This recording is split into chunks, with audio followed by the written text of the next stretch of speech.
அரக்கோணம் அருகே நடுவழியில் ரயில் நிறுத்தப்பட்டதால் பயணிகள் அவதிக்குள்ளாகினர்.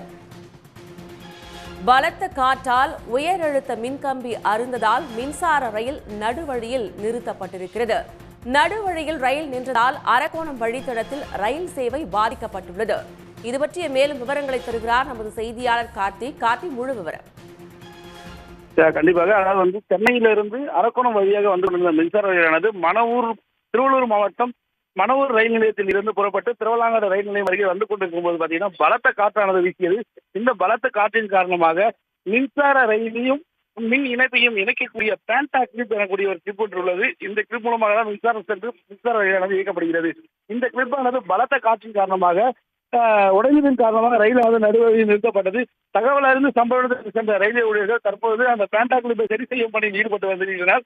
மேலும் நடுவழியில் ரயில் நிறுத்தப்பட்டதால் ரயில் பயணி கடும் இன்னலுக்குள் ஆளாகினர். ஆனால் ரயில்வே நிர்வாகம் உடனடியாக மாற்று வழித்தடத்தில் மின்சார ரயிலை இயக்கி அந்த பகுதியில் நிறுத்தி வைக்கப்பட்டு மேலும் அங்கு இருக்கக்கூடிய ரயில் பயணிகளை மாற்று வண்டியில் ஏற்றி அனுப்பியிருக்கின்றனர். மேலும் தற்போது அந்த பகுதியில் சரி செய்யும் பணியானது நடைபெற்றுக் கொண்டிருக்கிறது. மின்சார ரயில் சேவையானது பாதிக்கப்பட்டிருக்கிறது. மேலும் மின்சார ரயில் சேவையில் விரைவு ரயில் சேவைகளை மாற்று வழித்தடத்தில் இயக்க தெற்கு ரயில்வே முதற்கட்டமாக நடவடிக்கை மேற்கொண்டதாக அதிகாரிகள் தரப்பில் தெரிவிக்கப்பட்டிருக்கிறது. விவரங்களுக்கு நன்றி கார்த்திக். உடனுக்குடன் செய்திகளை தெரிந்து கொள்ள சன் நியூஸ் பெல் ஐகானை கிளிக் பண்ணுங்க.